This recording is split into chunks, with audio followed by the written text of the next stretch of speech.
ಎರಡು ನಾವು ಸರಳವಾಗಿ ಗೆದ್ದಿದ್ದೀವಿ. ಒಂದು ಪ್ರಯಾಸ ಏನಂದ್ರೆ ಒಳಗಿಂದೊಳಗೆ ಸ್ವಲ್ಪ ಭಿನ್ನಾಭಿಪ್ರಾಯ ಆಗಿ ಮನಸ್ತಾಪ ಆಗಿದೆ ದಾವಣಗೆರೆಯಲ್ಲಿ. ಅದನ್ನ ಬಿಟ್ರೆ ಬೇರೆ ಏನಾಗಿಲ್ಲ. ಬಟ್ ಜನರ ಮತ ಏನಿತ್ತು ಓವರಾಲು ಕಾಂಗ್ರೆಸ್ ಪರಾನೇ ಇದೆ ಅಲ್ಲಿ.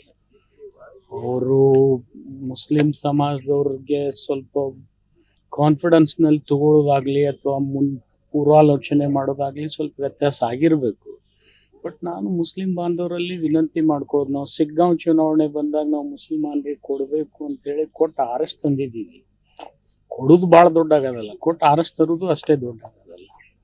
ಆ ಥರ ಯಾರೋ ಸ್ವಲ್ಪ ಸಣ್ಣ ಪುಟ್ಟ ಭಿನ್ನಾಭಿಪ್ರಾಯದಿಂದ ಆಗಿದ್ರೆ ಅದನ್ನು ತಿದ್ಕೊಳ್ತೀವಿ. ಬಟ್ ಅಲ್ಲಿ ಕೂಡ ಕಾಂಗ್ರೆಸ್ ಪರ ಇರ್ತಕ್ಕಂಥ ಮತಗಳೇ ಇವತ್ತು ಮುಸ್ಲಿಂ ಪಕ್ಷೇತರ ಅಭ್ಯರ್ಥಿ ತಗೊಂಡ್ರು ಅಷ್ಟೇ. ನಿಮ್ಮ ಪಕ್ಷದವರು ಯಾರೋ ಫಂಡಿಂಗ್ ಕೂಡ ಮಾಡಿದ್ದಾರೆ, ಅದನ್ನ ನಾನು ಹೇಳಲಿಕ್ಕೆ ಆಗೋದಿಲ್ಲ.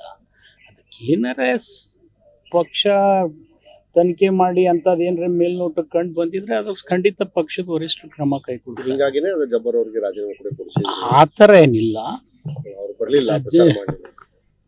ಅದು ಆಗಿರ್ಬೋದು, ನಾನು ಇಲ್ಲಂತ ಎಲ್ಲಿ ಒಪ್ಕೊಂಡಿಲ್ಲಲ್ಲ, ಇಲ್ಲಂತ ಹೇಳ್ತಾ ಇಲ್ಲ. ಆದ್ರೆ ಅದ್ರ ಬಗ್ಗೆ ಅಷ್ಟು ದೊಡ್ಡ ಇಶ್ಯೂ ಮಾಡ್ತಕ್ಕಂಥ ಅವಶ್ಯಕತೆ ಇಲ್ಲ. ನಾವೀಗ ಆಲ್ರೆಡಿ ಗೆದ್ದಾಗಿದೆ.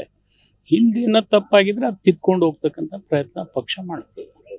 ಸರ್, ಈಗ ದಾವಣಗೆರೆ ಮತದಾರರಿಗೆ ಕೃತಜ್ಞತೆ ಹೇಳ್ತೀವಿ. ಯಾಕಂದ್ರೆ ಒಟ್ಟಾರೆ ಈ ಚುನಾವಣೆಯನ್ನ ಬಾಗಲಕೋಟೆ ಜನ ಜಾತ್ಯತೀತವಾಗಿ ಪಕ್ಷಾತೀತವಾಗಿ ಏನ್ ಮೇಟಿಯವರು ಹಿಂದಿನ ದಿನಮಾನಗಳಲ್ಲಿ ಕೆಲಸ ಮಾಡಿದ್ರು ಅವುಗಳನ್ನ ಮುಂದುವರಿಸ್ಕೊಂಡು ಹೋಗ್ಬೇಕು ಅಂತ ಹೇಳಿ ಅವ್ರ ಕುಟುಂಬಕ್ಕೆ ಆದ್ಯತೆ ಕೊಟ್ಟಿದ್ದಾರೆ.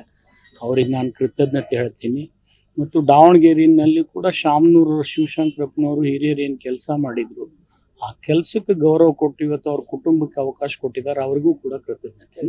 ನಿಮ್ಮ ಕುಟುಂಬದ ಬಗ್ಗೆ ಮಾತನಾಡಿದ್ದೆ, ಬಾಗಲಕೋಟೆ ಪ್ಲಸ್ ಪಾಯಿಂಟ್ ಆಯ್ತು ಅಂತ ನೋಡಿ, ಮಾತಾಡೋರಿಗೆ ಕೋರ್ಟ್ನಲ್ಲಿ ಉತ್ತರ ಕೊಡ್ತೀನಿ ಅಂತ ಅಲ್ಲೇ ಹೇಳಿದ್ದೀನಿ ನಾನು ಬಾಗಲಕೋಟೆ. ಆದ್ರೆ ಮಾತಾಡೋದ್ರಿಂದ ಮತ ಬರೋದಿಲ್ಲ. ಕೇಕೆ ಬರ್ಬೋದು, 4 ಹುಡುಗರು ಚೀರಾಡ್ಬೋದು, ಇದು ಭಾಳ ದೊಡ್ಡ ಆಗೋದಲ್ಲ. ಅದನ್ನ ನಾವು ಮಾಡಿಸ್ಬೋದು. ಆದ್ರೆ ಯಾರನ್ನೂ ಪ್ರೋವೋಕ್ ಮಾಡಿ ಅವಹೇಳನ ಮಾಡಿ ಮಾತನಾಡ್ತಕ್ಕಂಥದ್ದು ಯಾರಿಗೂ ಸೂಕ್ತ ಇಲ್ಲ. ಅದು ನನಗೂ ಅಲ್ಲ, ಅವ್ರಿಗೂ ಅಲ್ಲ. ಲೇಟೆಸ್ಟ್ ಹಾಗೂ ಇಂಟ್ರೆಸ್ಟಿಂಗ್ ಸುದ್ದಿಗಳಿಗಾಗಿ ಬಾಸ್ ಟಿವಿ ಕನ್ನಡ ಚಾನೆಲ್ನ ಸಬ್ಸ್ಕ್ರೈಬ್ ಮಾಡಿ. ಹಾಗೆಯೇ ಬೆಲ್ ಐಕಾನ್ ಪ್ರೆಸ್ ಮಾಡಿ. ಇದರ ಜೊತೆಗೆ ಫೇಸ್ಬುಕ್, ಇನ್ಸ್ಟಾಗ್ರಾಮ್, ಎಕ್ಸ್ ನಲ್ಲೂ ಮಿಸ್ ಮಾಡದೆ ಫಾಲೋ ಮಾಡಿ.